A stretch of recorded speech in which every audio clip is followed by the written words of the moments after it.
Bismillahirrahmanirrahim. Students, today we will have some practice questions on direct materials and direct labor variances. इससे पहले class के अंदर मैंने आप लोगों को डायरेक्ट मटेरियल्स और डायरेक्ट लेबर कॉस्ट वेरिएंसेस को कैलकुलेट करना और उसको इंटरप्रेट करना और फिर उसके बाद जो है वो उनकी रिस्पॉन्सिबिलिटी और उसके कॉजेज को डिफाइन करना जो है वो मैंने आप लोगों को सिखाया था। होप्सो आप लोगों ने उन तमाम चीज़ों को रिवाइज किया होगा और वो तमाम चीज़ें आपको समझ आ गई होंगी।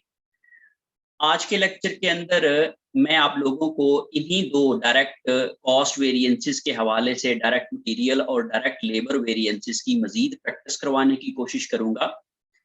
मैंने कल आप लोगों के साथ कुछ वीडियोस शेयर की थी जिसके अंदर मैंने वो तमाम चीज़ें एक्सप्लेन करने की कोशिश की थी जो मैंने ऑलरेडी आप लोगों को पहले बताया था कि इसमें किस तरीके से हम लोग जो है वो जर्नल मॉडल को यूज़ करके डायरेक्ट मटेरियल प्राइस और डायरेक्ट मटेरियल यूजेज वेरिएंस निकाल सकते हैं और इसी तरीके से डायरेक्ट लेबर रेट और डायरेक्ट लेबर एफिशिएंसी वेरिएंसेस को कैलकुलेट कर सकते हैं और फिर हम लोग उनकी रिस्पॉन्सिबिलिटी भी डिफाइन कर सकते हैं कि किसकी रिस्पॉन्सिबिलिटी होती है और फिर उसके जो पॉसिबल कॉजेज हो सकते हैं उनके वेरिएंसेस के फेवरेबल और अनफेवरेबल वेरिएंसेस के, ये मैंने आप लोगों को समझाने के लिए वीडियोस शेयर की थी। होप सो आपने उनको देखा होगा। इसके अलावा मैंने आप लोगों के साथ एक जो न्यूमेरिकल के सॉल्यूशन की भी वीडियो शेयर की है जिसके अंदर हम लोग जो है वो अगर हमें वेरिएंसेस दिए हुए हों और कुछ डाटा हमें जो है वो जैसे डायरेक्ट मटेरियल का रेट नहीं दिया हुआ या डायरेक्ट मटेरियल की कॉस्ट नहीं दी हुई या स्टैंडर्ड आवर्स नहीं दिए हुए या एक्चुअल आवर्स नहीं दिए हुए, तो वो हम लोग जो है वो कैसे मिसिंग फिगर्स को कैसे कैलकुलेट कर सकते हैं, ये मैंने आप लोगों के साथ वीडियो शेयर की थी। होप सो आप उसको देखेंगे तो आपको मजीद जो है वो उसमें क्लैरिटी आ जाएगी। अब हम लोग जो है वो आज के लेक्चर के अंदर इसी चीज को लेके हम लोग मिसिंग फिगर कैसे कैलकुलेट करते हैं उसके ऊपर मजीद हम प्रैक्टिस क्वेश्चन करने जा रहे हैं। मैं आप लोगों के साथ जो है वो एक न्यूमेरिकल जो है वो आपके साथ शेयर करूंगा और उसको सॉल्व करूंगा आपके साथ। इसके लिए मैंने कॉस्ट अकाउंटिंग या managerial emphasis by Charles T Horngren की बुक में से एक प्रॉब्लम को सिलेक्ट किया है। वो मैं प्रॉब्लम आपके साथ शेयर करता हूँ, फिर हम लोग जो है वो उसको सॉल्व करने की कोशिश करेंगे यहाँ पे आपके साथ। तो here is the problem, that is problem 735, जिसमें हम लोगों ने डायरेक्ट मटेरियल और डायरेक्ट लेबर वेरिएंसेस के ही फॉर्मूलाज को यूज करना है। तो मैंने आप लोगों को ऑलरेडी जो जर्नल मॉडल समझाया था वेरिएंस एनालिसिस के अंदर, उसी में से हम लोगों ने डायरेक्ट मटेरियल्स और डायरेक्ट लेबर के फॉर्मूलाज भी देखे थे।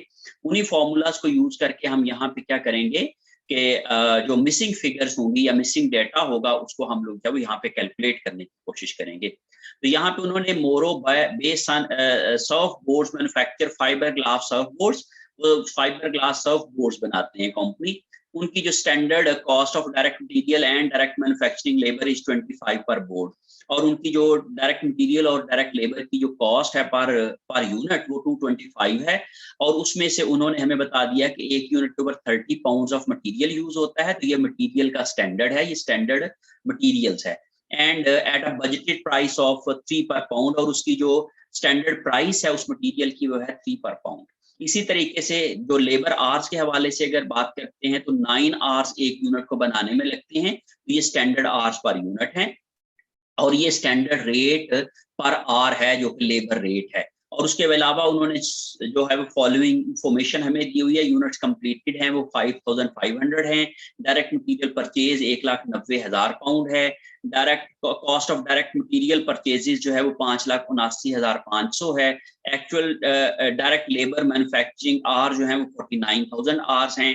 एक्चुअल डायरेक्ट लेबर कॉस्ट जो है वो है 7,39,900 की। और डायरेक्ट मटेरियल एफिशिएंसी वेरिएंस उन्होंने दे दिया हुआ है जो है वो 1500 फेवरेबल का। So there were no beginning inventories. उन्होंने इन्वेंटरीज का मतलब उन्होंने कहा जी कि कोई इन्वेंटरीज नहीं है। Compute direct manufacturing labour variances for July. Direct labour variances जो हैं वो हमने जुलाई के लिए कैलकुलेट करने हैं। तो ये मैं आप लोगों को स्टेप बाय स्टेप ये क्वेश्चन कराने की कोशिश करूंगा कि किस तरीके से हम लोग जो है वो डायरेक्ट लेबर वेरिएंसेस कैलकुलेट कर सकते हैं, और फॉर्मूलाज लिख के मैं आप लोगों को समझाने की कोशिश करूंगा। जो मैंने आप लोगों को पहले भी जो वीडियो शेयर की हुई है उसके अंदर भी वो तमाम फॉर्मूलाज को एक्सप्लेन किया हुआ है। यहाँ पे भी मैं साथ साथ आपको एक्सप्लेन भी करता जाऊंगा। तो हम लोग जो है वो इस क्वेश्चन का कुछ बेसिक डाटा जो है वो हम नोट कर लेते हैं। दिस इज एक्सरसाइज ये प्रॉब्लम 735 और उसके में बेसिक डाटा जो है स्टैंडर्ड क्वांटिटी ऑफ मटेरियल जो एक यूनिट के लिए है वो है जी 30 पाउंड्स। 30 पाउंड जो है वो स्टैंडर्ड मटेरियल्स है। फिर उसके बाद है जी स्टैंडर्ड प्राइस ऑफ मटेरियल जो है ये भी हमें दिया गया है, दैट इज मैं आपको दिखाने जा रहा हूं कि वो हमें क्वेश्चन के अंदर क्या गिवन है। स्टैंडर्ड प्राइस ऑफ जो मटेरियल है वो भी हमें गिवन है यहाँ पे, दैट इज 3 पर पाउंड। तो ये हम लोग जो है वहां पे नोट कर लेते हैं, दैट इज $3 3 पर पाउंड, ये हमें ये भी गिवन है। उसके बाद है जी स्टैंडर्ड आर्स पर यूनिट जो है वो भी हमें गिवन है। स्टैंडर्ड आर्स जो है वो उन्होंने बताए हुए हैं कि एक यूनिट को बनाने में कितने आवर्स लगते हैं। तो हियर इज 9 आवर्स जो है वो एक यूनिट को बनाने में लगते हैं। तो ये भी हम लोग जो है वो यहाँ पे लिख लेते हैं, दैट इज 9 आवर्स जो हैं वो हमारे स्टैंडर्ड आवर्स हैं। और उसके बाद जो है वो स्टैंडर्ड रेट पर आवर जो है वो भी हमें गिवन है, दैट इज जो हमारे क्वेश्चन में हमें मालूम है, दैट इज 15 पर आवर। तो ये भी हम लोग जो यहाँ पे नोट कर लेते हैं, दैट इज 15 पर आवर जो है वो ये हमें रेट भी गिवन है। तो ये बेसिकली इंफॉर्मेशन थी, प्लस इसके अलावा कुछ एक्चुअल आवर्स की भी, यूनिट्स कंप्लीटेड की भी, ये सारी इंफॉर्मेशन भी हमें गिवन है जो कि हम लोगों को यहाँ पे नजर आ रही है। अब सबसे पहले compute direct manufacturing labour variances for जुलाई। जो डायरेक्ट मैन्युफैक्चरिंग लेबर वेरिएंसेस हम लोगों ने कैलकुलेट करने हैं जुलाई के लिए। तो आप ये देखेंगे कि हमारे पास जो डायरेक्ट लेबर वेरिएंसेस की अगर मैं बात करता हूं तो इसमें हमारे पास 2 वेरिएंसेस आते हैं। Number 1 is rate variance. Okay, अब रेट वेरिएंस का जो फॉर्मूला मैंने आप लोगों को समझाया था, बताया हुआ है जो वीडियोस के अंदर, अगर आपने नहीं देखा है तो आप उसको दोबारा से देख सकते हैं। उसमें हम लोग क्या करते हैं जी, standard rate minus actual rate, sorry मैं उलट लिख गया हूं, इसको पहले आप एक्चुअल लिख लें। Actual rate minus standard rate into actual hours worked, कितने आवर्स वर्क किया है। अब आप जरा गौर से देखें कि एक्चुअल रेट आपको मालूम है या नहीं है, ये हम अपने डेटा में से जाके देख सकते हैं। तो आप जरा गौर करें, यहाँ पे हमारे पास कहीं पे भी एक्चुअल रेट नहीं गिवन है। एक्चुअल रेट नहीं गिवन, लेकिन actual direct manufacturing labour hours हमें मालूम है और एक्चुअल डायरेक्ट लेबर कॉस्ट भी हमें मालूम है। जब हमारे पास एक्चुअल कॉस्ट होगी और एक्चुअल आवर्स भी मालूम होंगे तो हम लोग इन दोनों को यूज करके एक्चुअल रेट निकाल सकते हैं। तो मैं इसकी एक्चुअल रेट की कैलकुलेशन आपको यहाँ पे समझा देता हूं कि एक्चुअल रेट पर आवर जो है वो निकालने के लिए आप लिखोगे actual labour cost divided by total actual hours, total actual hours. अब आप देखें जी हमारे क्वेश्चन के अंदर जो एक्चुअल कॉस्ट दी गई है वो है 7,39,900, 7,39,900, 7,39,900 की ये कॉस्ट दी हुई है। और एक्चुअल आवर्स भी हमें गिवन है, वो मैं आप लोगों के साथ यहाँ पे 49,000 आवर्स हैं। तो ये मैं यहाँ पे लिख लेता हूँ, दैट इज 49,000। जब मैं इन दोनों को डिवाइड करूंगा तो मेरे पास जो है वो इसका जो है वो रेट आ जाएगा। तो इनके जो है वो रेट अगर मैं कैलकुलेट करता हूं जो है वो ये आ जाएगा जी,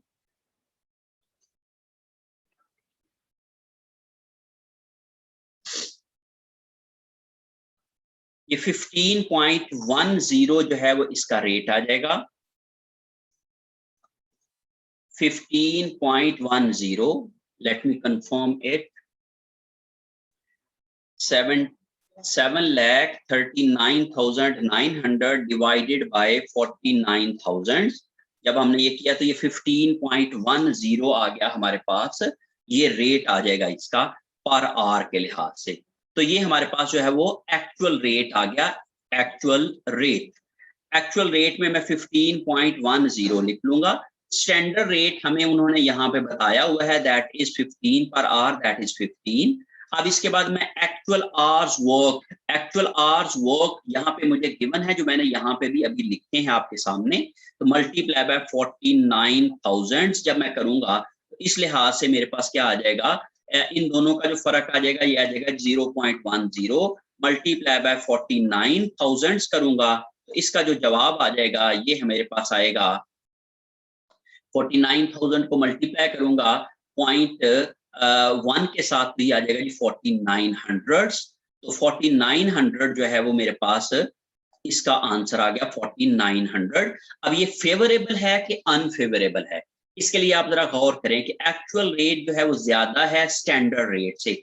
स्टैंडर्ड रेट मीन इतना मुझे रेट लगाना चाहिए था, इतने में लेबर हायर करनी चाहिए थी, लेकिन मैंने एक्चुअली जो है वो ज्यादा की है, तो इसलिए मैंने क्या किया है, ओवर एक्सपेंस किया है। और जब मैं ओवर एक्सपेंस करता हूं तो ये मेरे पास अनफेवरेबल आ जाता है, तो इस लिहाज से मैं कहूंगा कि डायरेक्ट लेबर रेट वेरिएंस जो है वो 4900 अनफेवरेबल है। इस तरीके से मैं इसकी कैलकुलेशन जो है वो कर सकता हूं। अब इसके बाद जो लेबर वेरिएंस में दूसरा वेरिएंस आता है, direct labour efficiency variance. Direct labour efficiency variance का जो फॉर्मूला होता है ये बराबर होता है actual hours minus standard hours allowed for actual output. Standard hours allowed for actual output और ये यहाँ पे आ गया एक्चुअल आवर्स वर्क। इन दोनों का जो फर्क है, जब इसको हम मल्टीप्लाई करते हैं स्टैंडर्ड रेट के साथ तो हमारे पास जो है वो ये लेबर एफिशिएंसी वेरिएंस आ जाता है। अब आप जरा गौर करें बेटे, यहाँ पे हमारे पास एक्चुअल आवर्स वर्क हमें गिवन है हमारे क्वेश्चन के अंदर, जो हमने यहाँ पे भी यूज की है, दैट वाज 49,000। तो 49,000 मैं यहाँ पे लिख दूंगा, minus standard hours allowed for actual output. तो उसके लिए हमें एक्चुअल आउटपुट दिया हुआ है, standard hours allowed for actual output. Standard hours allowed for actual output के लिए हमारे पास जो फॉर्मूला बनता है, actual output multiply by standard hour per unit. Standard hour per actual output जो है वो हमारे क्वेश्चन के अंदर हमें मालूम है, यहाँ पे मैं आपके सामने जो है वो बताने जा रहा हूं कि एक्चुअल आउटपुट जो है वो हमें गिवन है, actual units completed that are 5500 units.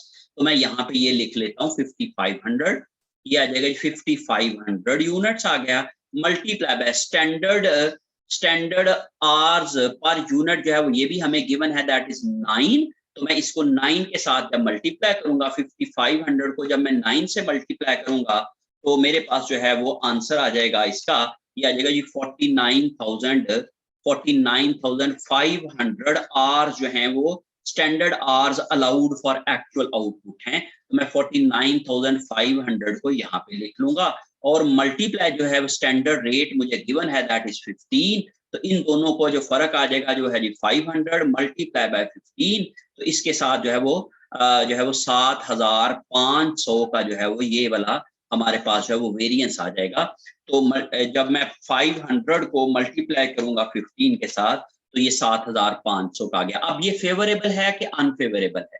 अब अगर हम लोग एक्चुअल आवर्स वर्क है वो है 49,000 और स्टैंडर्ड आवर्स हमने करने थे 49,500, मीन हमें ये वाला काम कंप्लीट करना था, मीन 5500 जो यूनिट्स थे वो बनाने चाहिए थे 49,500 यूनिट्स में, लेकिन उनको हमने जल्दी कंप्लीट कर लिया, मीन अर्ली कंप्लीट कर लिया, हमने 500 आवर्स की बचत कर ली। इससे हमारा ये क्या आ जाएगा, ये फेवरेबल आ जाएगा। इस लिहाज से मैं ये कह सकता हूं कि ये वाला जो है वो फेवरेबल वेरिएंस आएगा।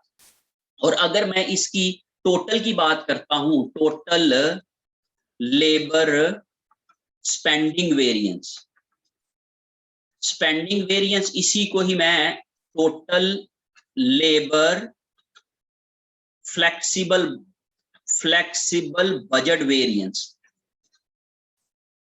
इसी को ही मैं फ्लेक्सिबल बजट वेरिएंस कहता हूं, इसी को ही मैं टोटल लेबर स्पेंडिंग वेरिएंस कहता हूं। तो स्पेंडिंग वेरिएंस का बराबर होता है labour direct labour price variance plus direct labour efficiency variance. इन दोनों को मैं प्लस करूंगा, ये मैंने पिछली क्लास में भी आप लोगों को डिटेल में समझाया था कि ये किस तरीके से होता है कि इन दोनों को मैं प्लस करूंगा तो ये मेरे पास जो है वो क्या आ जाएगा, labour efficiency sorry total labour spending variance आ जाएगा। तो आप यहाँ पे ये देखें जी के ओके, यहाँ पे हमारे पास जो है वो आ जाएगा जी, ये मैंने यहाँ पे भी कैलकुलेट किया है जो पिछले वाले स्लाइड के अंदर 4900 अनफेवरेबल, तो ये मैं यहाँ पे लिख लेता हूँ जी 4900 अनफेवरेबल और प्लस यहाँ पे डायरेक्ट लेबर एफिशिएंसी वेरिएंस भी अभी मैंने कैलकुलेट किया है, वो है मेरे पास 7500 फेवरेबल, 7500 फेवरेबल। अब एक अनफेवरेबल है एक फेवरेबल है, इन दोनों का जो नेट आएगा वो मैं हम लोग इन दोनों को एडजस्ट करके देखेंगे। 4900 को जब हम लोग 7500 में से माइनस करेंगे तो ये आ जाएगा जी 2600, और चूंकि ये फेवरेबल ज्यादा है तो इसलिए यहाँ पे भी फेवरेबल का ही वह उसके साथ आ जाएगा। तो अगर आप लोग टोटल वेरिएंस जो मैंने पिछली क्लास में भी आप लोगों को बताया था कि टोटल वेरिएंस को भी फॉर्मूला के जरिए से आप कैलकुलेट कर सकते हो, तो उस तरीके से अगर आप करते हो तो तभी भी यही आंसर आएगा। लेकिन अगर आप लोग दोनों वेरिएंस को निकाल के और उसको टोटल कर लेते हो तो आपके पास जो उसी तरीके से ये 2600 का फेवरेबल वेरिएंस आएगा। In this way you can calculate direct labour variances. ये आप लोग जो है वो इसकी कैलकुलेशन इस तरीके से कर सकते हैं। फिर उसके बाद जो है वो हम लोग अपने क्वेश्चन की नेक्स्ट रिक्वायरमेंट की तरफ देख लेते हैं। Compute the actual pound of direct material used in production in July. हमने एक्चुअल मटेरियल यूज्ड कैलकुलेट करना है। अब एक्चुअल मटेरियल यूज्ड कैलकुलेट करने के लिए हम लोग जो है वो कौन सी इंफॉर्मेशन को यूज करेंगे, ये मैं आप लोगों को समझाने जा रहा हूं। ये थोड़ा सा क्रिटिकल सिचुएशन है, क्रिटिकल क्वेश्चन है।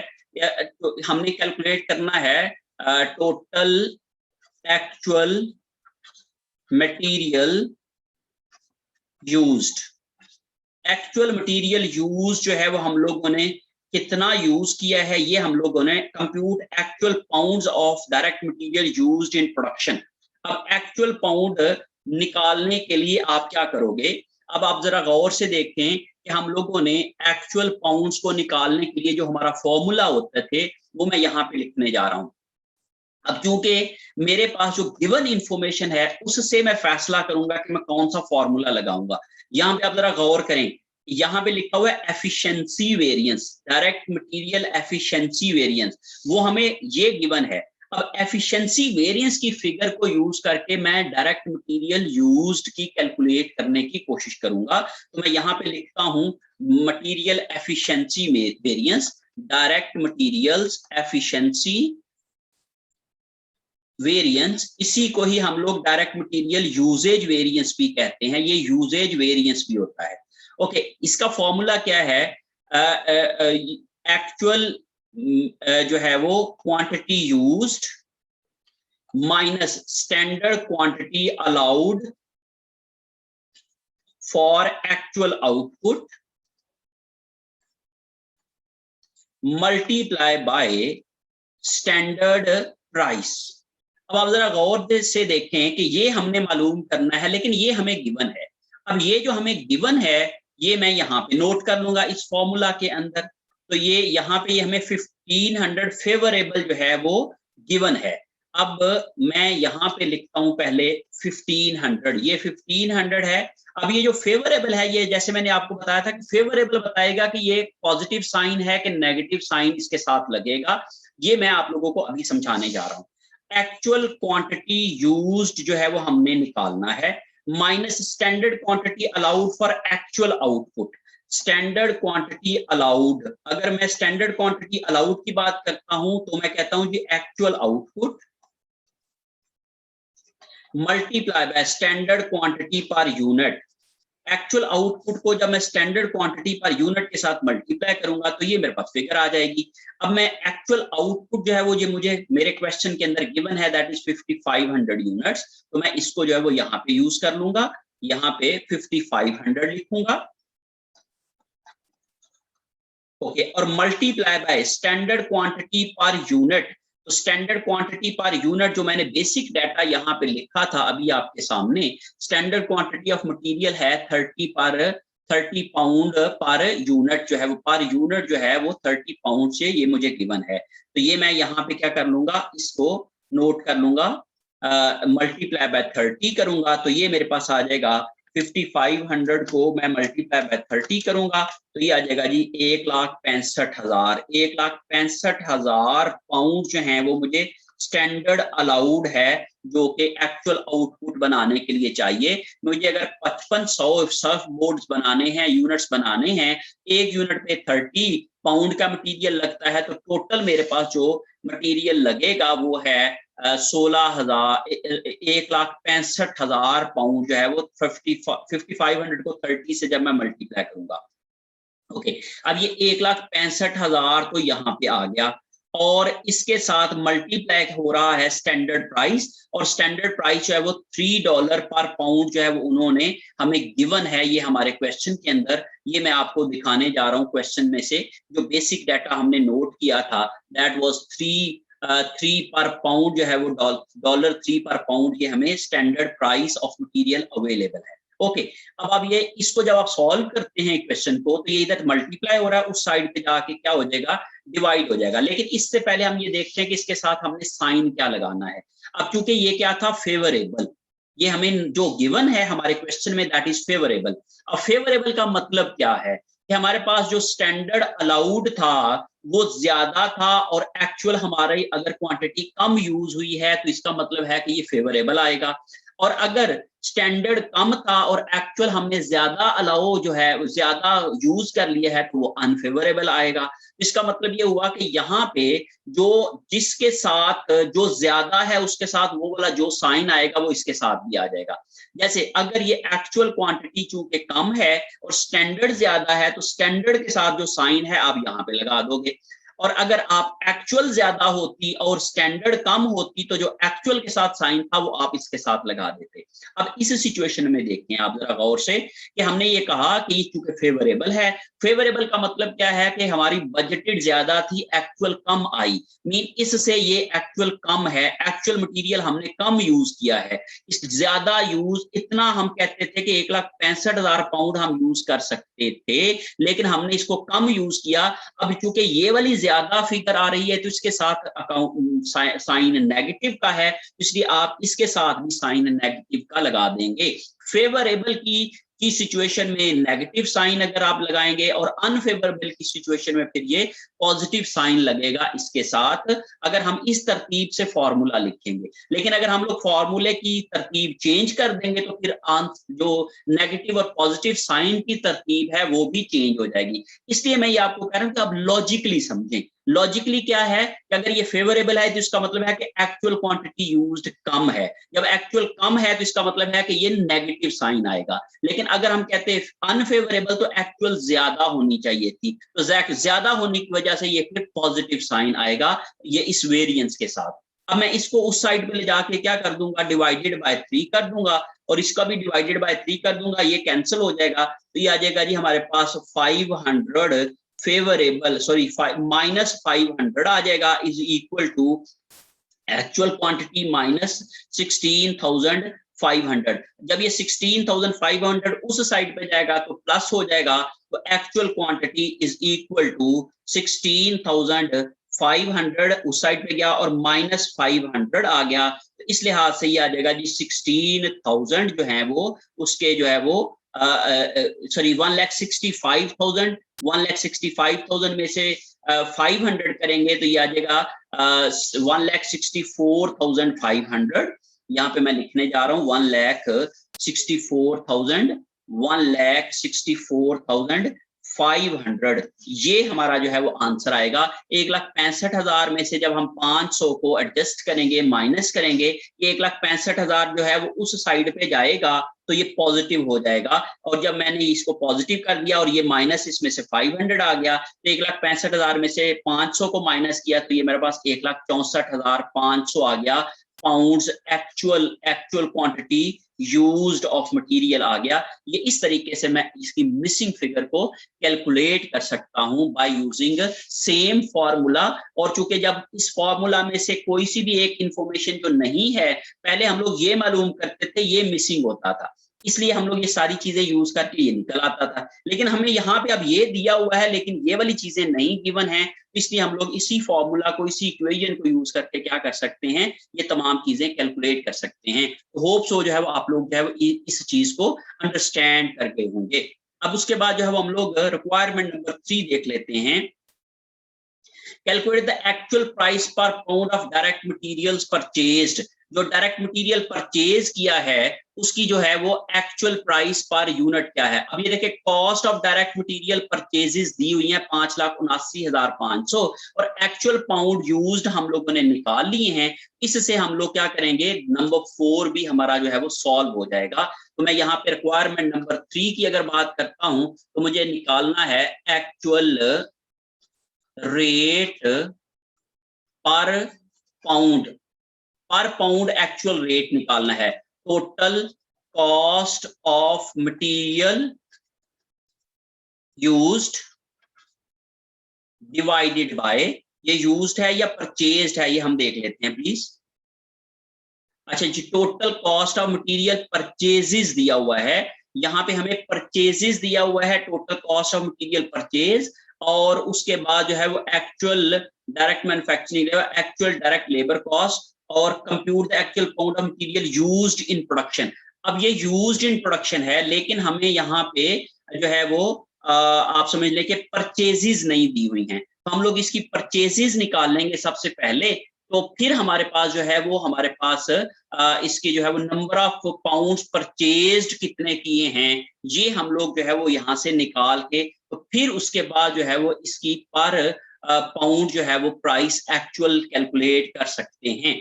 तो यहाँ पे चूंकि हमें एक्चुअल मटेरियल यूज जो है वो हमने अभी निकाला है, और उसके बाद जो है वो हमारे पास actual cost of material purchase जो है वो हम कैसे निकालेंगे। तो यहाँ पे ये देखें ये एक फिगर दी है, there were no beginning inventories. Beginning inventories जो है वो हमारे पास कोई नहीं है।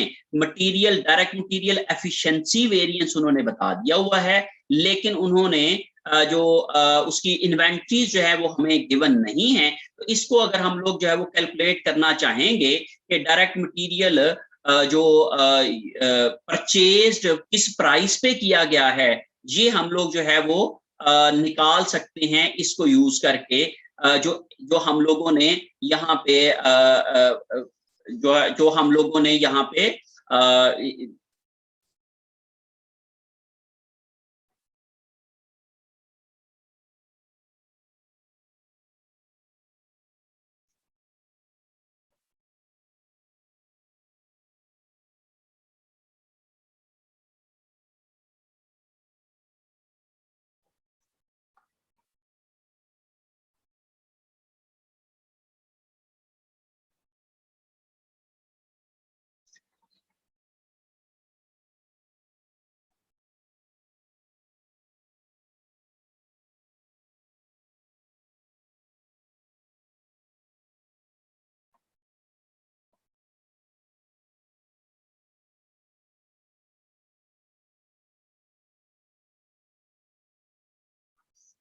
एक सेकंड की मैं आप लोगों को बताने जा रहा हूँ यहाँ पे।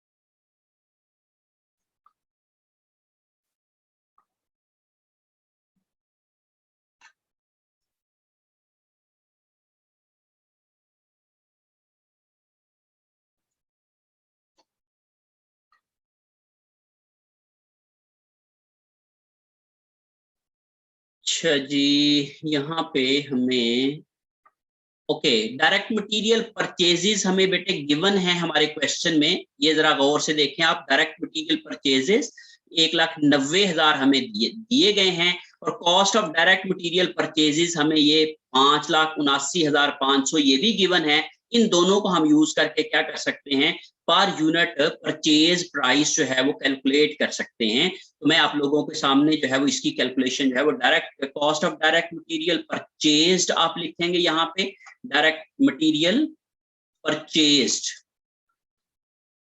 ओके, और total pounds of material purchased, ये आप लोग जो है वो दोनों फिगर को यूज करके क्या करेंगे, यहाँ पे लिख लेंगे। तो आप के सामने जो है वो डाटा जो हमें गिवन है वो मैं देखता हूँ जी, 1,90,000 पाउंड्स हमें गिवन है, और 5,79,500, 5,79,500, 5,79,500 की ये फिगर है, डिवाइडेड बाय 1,90,000 मटेरियल परचेज किया है। और इस लिहाज से अगर हम लोग इसकी परचेज प्राइस को देखते हैं तो ये हमारे पास जो है वो 5,79,900 डिवाइडेड बाय 1,90,000, तो मैं ये करता हूँ कि ये 3.05 जो है वो हमारे पास आ जाता है। एक सेकंड के लिए जी, ये मैं देख लूं एक दफा से, 179,500 डिवाइडेड बाय 1,90,000, तो ये आ जाएगा जी 5,79,500 डिवाइडेड बाय 1,90,000, तो ये जाएगा 3.05। तो ये मेरे पास जो है इसका आंसर आ गया 3.05। ये जो रिक्वायरमेंट नंबर 3 में मुझे मालूम करना था ये हम लोगों ने यहाँ पे कैलकुलेट कर दिया। और नंबर 4 रिक्वायरमेंट क्या है ये मैं आप लोगों के साथ शेयर करने जा रहा हूँ जी। Requirement number, calculate the direct material price variance. अब यहां से मुझे डायरेक्ट मटेरियल प्राइस वेरिएंस निकालना है। तो डायरेक्ट मटेरियल प्राइस वेरिएंस निकालने के लिए मैं उसी तरीके से फॉर्मूला लिखूंगा, direct material price variance is equal to actual price minus standard price into actual quantity purchased। याद रखिएगा बेटे ये परचेज्ड क्वांटिटी लेनी है जब आप प्राइस वेरिएंस निकालेंगे तो। और इसकी लॉजिक भी मैंने आप लोगों को पिछले क्लास में बताई थी कि हम लोग क्यों इसकी लॉजिक यूज करते हैं, कि जब हम लोगों ने रिकॉर्ड करना होता है वेरिएंसेस को at the time of purchase, तो फिर हम लोग यहाँ पे परचेज क्वांटिटी लेते हैं। एक्चुअल प्राइस अभी हम लोगों ने कैलकुलेट की है 3.05, और स्टैंडर्ड प्राइस हमें दी गई है 3.0, और एक्चुअल क्वांटिटी परचेज जो है वो 1,90,000 पाउंड जो है वो हमें गिवन है। तो इसलिए 0.05 जो है वो उसको मल्टीप्लाई करोगे जब आप लोग 1,90,000 के साथ, तो आप लोगों के पास आंसर आ जाएगा 0.05 मल्टीप्लाई बाय 1,90,000, तो ये आ जाएगा जी 9,500। ये आपके पास आंसर आ गया 9,500 का। और ये फेवरेबल है कि अनफेवरेबल है, क्योंकि एक्चुअल प्राइस आप ज्यादा पे कर रहे हो। जब एक्चुअल प्राइस ज्यादा होगी यानी आपने ज्यादा खर्च कर दिया है, जब आपने ज्यादा खर्च किया है तो ये फिर अनफेवरेबल सिचुएशन आएगी। इस तरीके से आप क्या कर सकते हो, इसकी कैलकुलेशन परफॉर्म कर सकते हो, इसको कैलकुलेट कर सकते हो। होप सो आप लोग जब इन तमाम चीजों को जो है वो आप जो है वो समझ गए होंगे, और आप इसकी प्रैक्टिस करेंगे तो आपको मजीद इसके अंदर जो है वो क्लैरिटी आ जाएगी। थैंक यू फॉर, मैं अगली क्लास में और क्वेश्चन कराऊंगा और ये वो वाले भी आपके साथ शेयर कर दूंगा, तो आप लोग जो है वो मजीद इसकी प्रैक्टिस को जो है वो समझ सकते हैं। आप अपना ख्याल रखिएगा। अगली क्लास शुरू हो गई है, आप लोग जो है वो उसको ज्वाइन कर सकते हैं। Thank you so much for being with me.